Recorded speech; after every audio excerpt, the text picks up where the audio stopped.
This is Eagle Owl, and today I will be talking about AJ Brown.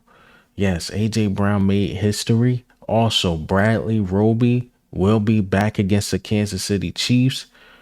We got to talk about Tyler Steen. I know a lot of people saying he had a good game, but when I look at the tape, I mean, he had an average game. We need Cam Jurgens back, but let's get straight into it.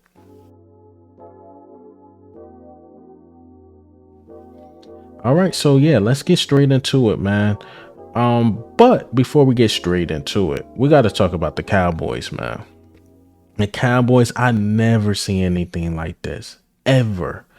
The Cowboys are being coddled. The Cowboys always complain about the media and this and that, how the media never take their side, how social media always against them.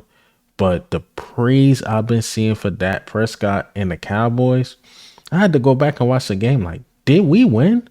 Like, literally, did we win the game? Forget about, Jalen Hurts hurting his knee, coming back down the field, scoring on them.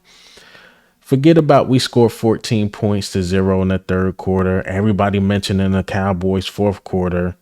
Mind you, the whole second half, they had 6 points. So it's only really like two guys I actually see in the media that's being honest. Shannon Sharp and probably LaShawn McCoy. But everybody else, my God, they giving a lot of praise to the Cowboys. But it is what it is. We Philly, and I guess we don't have the same big media market as the Cowboys. We strong locally, especially on YouTube, as well as content creators. But national media loves the Cowboys. Cowboys got fans everywhere. I honestly believe most of their fans are not in Dallas, probably like middle America or something like that. So again, man, Cowboys are being coddled. So I don't want to hear any Cowboys fan telling me, oh, how much the media hate them. No way. No way. The media love you guys. But let's get into the topics. AJ Brown. AJ Brown was the fastest Eagle to hit over 1,000 yards. He did this in 9 games. I mean, that's impressive. Not just as an Eagle, but in the NFL.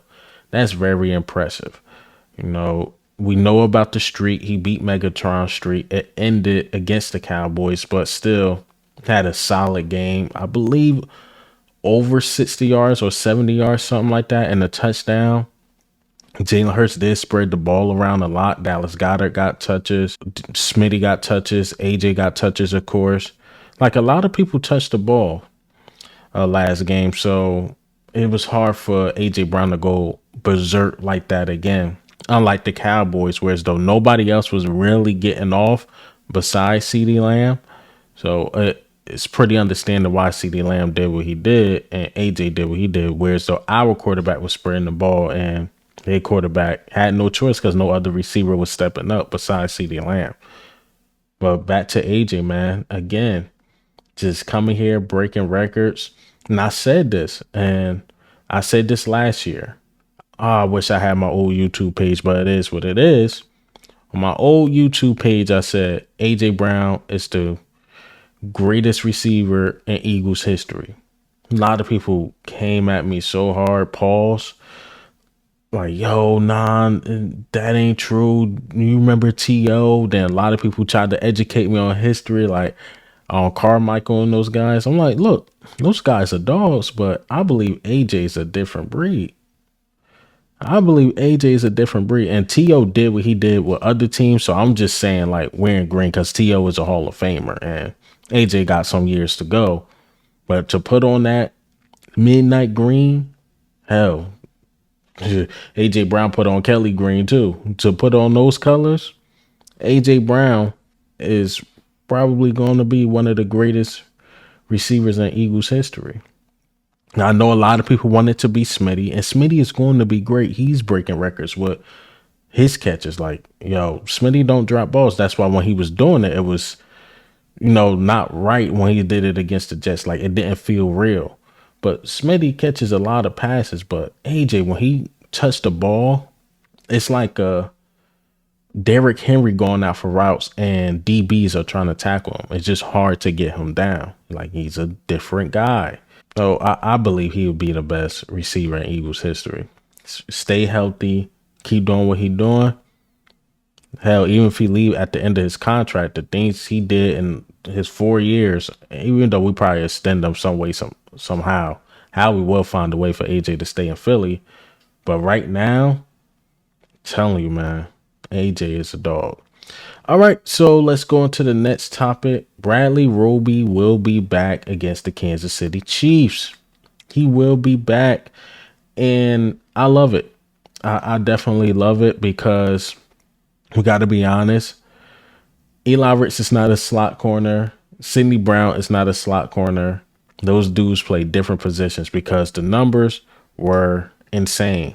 Eli Ricks and Sidney Brown combined coverage numbers against the Cowboys. It's 8 of 8, 122 yards, a touchdown, passer rating 158.3 on 53 snaps total. That's terrible. Literally, every time that Prescott went their way, it was a completion.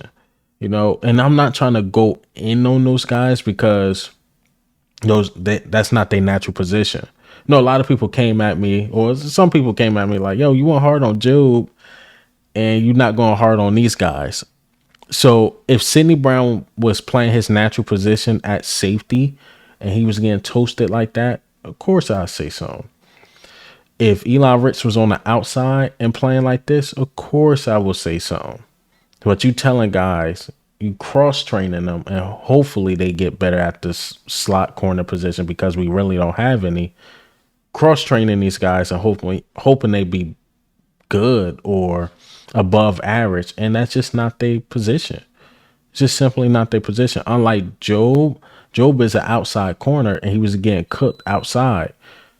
But the thing is, I'm about to start apologizing to all the DBs because I'm starting to lean into maybe it's the scheme. And the reason why I said that, because I've been watching Byard almost his whole career. And I don't care if he's 30, he's not washed up. And there's something wrong with the scheme, man. You making Byard look average. The scheme is making Byard look average. All pro safety look average. I don't know. Is it something Sean decided doing? Are we too old? Is everybody, going downhill? Reed Blankenship looking average. A lot of these dudes looking average, but I'm really starting to believe it's the scheme, the bend don't break scheme, because at some point every team is doing a slant route. You just see it coming, and for some reason, Sean decides just I don't know what he's doing at this point. All right, so the next topic, Tyler Steen. Tyler Steen, man. Tyler Steen been struggling. So Tyler Steen numbers against the Cowboys was 35 passing snaps total. So he allowed 6 QB pressures, 5 hurry-ups, a QB hit, pass block rating of 13.2, and 27 run block snaps. Run blocking was 66.3. Now, I would say this. I believe Tyler Steen is better than Sewell Petta, but he's not better than Cam Jurgens. I would say that. Tyler Steen definitely showed, a little something this game, but they kept lining Micah Parsons up against him. It's somewhat unfair, and he's not a guard. But for us to say, like, yo, Tyler Steen should start in that spot right now, that's not true. He's not ready to start, but he's definitely the number 2. Like, he's definitely the backup for sure over Sewell Petta, but he's not better than Cam Jurgens again. I got to emphasize that part. He's not better than Cam Jurgens. And Tyler Steen will get better, He would definitely get better. More than likely, he's probably going to be like Lane Johnson's replacement for years to come. So Tyler Steen, young guy, got a lot to learn. He did well against Washington. He did okay against the Cowboys, and those are 2 really good defensive lines. So he will only get better. But again, I keep hearing that he should start with Cam Jurgens. That's just something that's simply not true.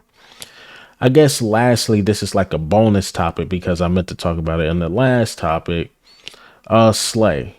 Slay been taking a lot of heat, but when you look at his numbers, they were pretty good. You know, he was targeted 10 times and it was 6 catches for 79 yards.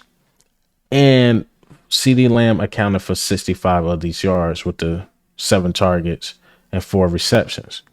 Now, the numbers are a little floozy because remember that Hail Mary that Prescott tried? Because technically that was on Slay and that allowed about 25 yards. So if you subtract the yards I just gave by 25 and subtract the catch, Slay had a really good game. Like, he stepped up for sure. Slay again had a good game, and I gotta salute Slay for that. He was the only one that looked decent out there, but other than that, all our other DBs were definitely getting cooked. But hey, man, what do you think and how do you feel about the news today? Bradley Roby coming back. I can't wait. Definitely can't wait for him to come back. We're gonna need him against the Chiefs, even though the Chiefs don't have receivers. But with our DBs, we will make their receivers look like Randy Moss. Also, AJ Brown making history. We're gonna definitely need him against the Chiefs because, got to be honest, the Chiefs are becoming a defensive team, so we're gonna need AJ Brown to step up for sure. But this is Eagle Al, man. I'm out.